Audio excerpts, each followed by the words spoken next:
पश्चिम बंगाल विधानसभा में anti rape bill pass हो गया है। इस बिल का नाम है अपराजिता महिला एवं बाल विधेयक, पश्चिम बंगाल अपराजिता कानून एवं संशोधन विधेयक 2024। इस प्रास्ताविक कानून का मकसद बलात्कार और यौन अपराधों से संबंधित नए प्रावधानों के जरिए महिलाओं और बच्चों की सुरक्षा मजबूत करना है। ममता सरकार ने इस विधेयक को कोलकाता में ट्रेनी डॉक्टर की रेप के बाद हुई हत्या के बाद विधानसभा में पेश किया। इसके लिए विधानसभा का स्पेशल सत्र बुलाया गया था। विधानसभा में पारित होने के बाद कानून बनने के लिए बिल को राज्यपाल और राष्ट्रपति की मंजूरी जरूरी होगी। अब ऐसे में ये सवाल उठता है कि क्या अभया के आरोपियों को 10 दिन में सजाए मौत मिलेगी? क्या ममता बनर्जी अपने ही बिल के अनुसार इन दरिंदों को सजा दिला पाएंगी? बता दें, विधानसभा में बिल पर हुई बहस के दौरान सीएम ममता बनर्जी ने 2020 में उत्तर प्रदेश के हाथरस में 20 साल की दलित महिला के साथ रेप और 2013 में बंगाल के उत्तरी 24 परगना जिले में एक कॉलेज छात्रा की रेप और बर्बर हत्या के साथ ही पिछले हफ्ते जयपुर के एक सरकारी अस्पताल में एक बच्ची के साथ हुए हादसे का जिक्र किया। उन्होंने कहा, यूपी और गुजरात जैसे राज्यों में महिलाओं के खिलाफ अपराध की दर असामान्य रूप से ज्यादा है। वहाँ न्याय नहीं है, लेकिन बंगाल की महिलाओं को अदालतों में न्याय मिलेगा। सदन में बिल पेश होने के बाद बीजेपी नेता और नेता प्रतिपक्ष शुवेंदु अधिकारी ने कहा, हम चाहते हैं कि ये कानून तत्काल प्रभाव से लागू हो। इसे लागू करवाना राज्य सरकार की जिम्मेदारी है। हमें परिणाम चाहिए, ये सरकार की जिम्मेदारी है। हम आपका पूरा समर्थन करते हैं। हम मुख्यमंत्री के बयान को आराम से सुनेंगे। वो जो चाहे कह सकती हैं, लेकिन आपको गारंटी देनी होगी कि ये बिल तुरंत लागू किया जाएगा। जानकारी के मुताबिक बिल के भारतीय न्याय संहिता बीएनएस और भारतीय नागरिक सुरक्षा संहिता के साथ साथ 2012 के पॉस्को अधिनियम के कुछ हिस्सों में संशोधन करने और पीड़िता की उम्र चाहे जो हो, कई तरह के यौन उत्पीड़न के मामलों में मौत की सजा का प्रावधान है। इस बिल में महिलाओं और बच्चों के साथ होने वाले अपराध के लिए कठोर सजा का प्रावधान किया गया है। बीते महीने लागू हुए बीएनएस की धारा 64 में बलात्कार के लिए 10 साल से लेकर आजीवन कारावास तक की सजा का प्रावधान है। वहीं बीएनएस की धारा 66 में बलात्कार और हत्या और ऐसे बलात्कार जिनमें पीड़ित निष्क्रिय हो जाती है, उसमें मौत की सजा का प्रावधान है। इसमें 20 साल की जेल की या उम्र कैद की सजा का भी प्रावधान किया गया है। अपराजिता विधेयक में ये प्रावधान है कि इस तरह के अपराधों में केवल मौत की सजा दी जाए। इस विधेयक में सामूहिक बलात्कार के लिए भी मौत की सजा का प्रावधान है। अपराजिता विधेयक में बलात्कार पीड़िता की पहचान सार्वजनिक करने वालों के लिए 3 से 5 साल की सजा का प्रावधान है, जबकि बीएनएस में इसके लिए केवल 2 साल की सजा का प्रावधान है। इसमें अदालती कार्रवाई से संबंधित किसी भी मामले को बिना अनुमति के छापने या प्रकाशित करने पर बीएनएस के तहत मिलने वाली अधिकतम 2 साल की सजा को बढ़ाकर 3 साल से 5 साल तक कर दिया गया है। वहीं एंटी रेप बिल में क्या है, इसके बारे में जानिए।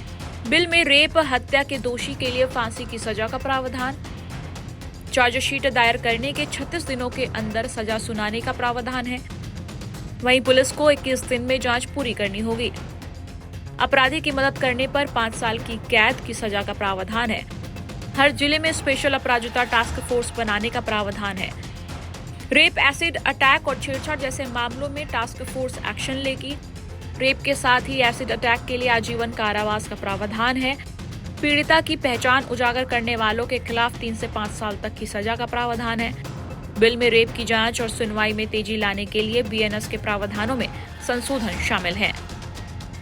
देखिए, जो कमेंट किया गया है कि डॉक्टर्स के साथ कंपेयर किया गया है बुचर्स के साथ, देखिए हम लोग एक शांतिप्रिय भाव प्रोटेस्ट कर रहे हैं यहाँ पे, ठीक है। हम लोग का जो डिमांड है वो बहुत ही सिंपल है, ठीक है। जो भी इंसिडेंट हुआ है, हिनस क्राइम हुआ है, आज 23 डेज पास हो गया है। अभी भी जो तिलोत्तमा का जो खून के साथ जो लिंक है, जो भी पर्सन्स इन्वॉल्व है, वो अभी तक भी कोई भी सामने नहीं आया। हालांकि ये सीबीआई के हाथ में गया है, सीबीआई भी जांच कर रहा है, लेकिन ऑलरेडी अराउंड 22-23 डेज पास्ट, सो अभी तक कोई भी सामने नहीं आया। तो इसके लिए हम लोग प्रोटेस्ट कर रहे हैं। और एक प्रोटेस्ट में हम लोग को डिमांड और भी ज्यादा है कि जो राज्य सरकार का जो पुलिस है, जो कोलकाता पुलिस है, उसका जो पर्टिकुलर रोल है वो हम लोग को बहुत सस्पिशियस लग रहा है। इनिशियली 4 to 5 डेज में जो इनके बीच में हम लोग सोच रहे हैं कि संदीप घोष हो सकता है, उसको कोई भी जेरा वगैरह नहीं किया। हालांकि सीबीआई आने के बाद संदीप घोष में ये सब आया है। तो वो इनिशियली 3 to 4 डेज में जो राज्य सरकार पुलिस और कोलकाता पुलिस का जो नाकामी है, वो हम लोग उसके लिए यहाँ पे आए हैं कि वो लोग का रोल क्या है जो एविडेंस था वो एविडेंस पूरा शायद अभी तक तो कोई भी मेल नहीं रहा, वो हम लोग को पता नहीं है, लेकिन सीबीआई चल रहा है। तो यही हम लोग प्रोटेस्ट के लिए यहाँ पे बैठे हुए हैं और यही हम लोग का डिमांड है। जब तक कोलकाता पुलिस और सीपी जब तक यहाँ पे आके रिजाइन नहीं कर रहा है, स्पेशली सीपी, हम लोग यहाँ से नहीं हिलेंगे। एप्पल की वाइफ है एक आईपीएस ऑफिसर की भी, और शायद उसी नोटिस भी जारी किया है उसी ऑफिसर ने, ऐसा बताया गया है। तो क्या आप मतलब क्या सोचते हैं उसको लेकर? देखिए, ये तो जो उन्होंने कमेंट किया है वो एकदम ही बेफाजुल कमेंट किया है, ठीक है। हम लोग डॉक्टर्स हैं, हम लोग बुचर्स नहीं है। हम लोग एक प्रोटेस्ट कर रहे हैं। प्रोटेस्ट एक वन टाइप ऑफ वे है कि हम लोग का जो डिमांड है वो फुलफिल करने के लिए, लेकिन उन्होंने बोल रहा है कि हम लोग बुचर्स है, हम लोग ऐसे कर रहे हैं। मे बी टीएमसीपी के अंडर में है, इसलिए शायद वो यह कमेंट पास कर रहा है, लेकिन हम लोग इसको एकदम समर्थन नहीं करते हैं।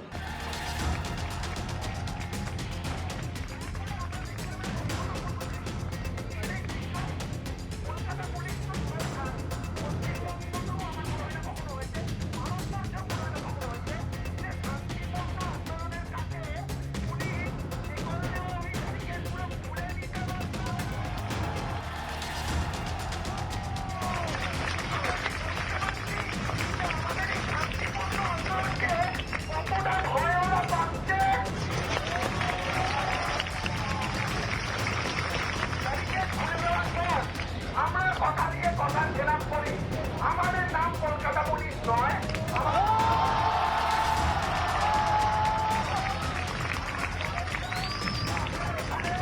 একদম শান্তিপূর্ণভাবে হিউম্যান ট্রেন ফর্ম করে দায়িত্ব নিয়ে এই জায়গাটি আসবো এবং তারপর আমাদের ডেপুটেশন টিম কলকাতা পুলিশের টিমের সাথে কথা বলতে যাবে। আমরা যে দায়িত্ব একদম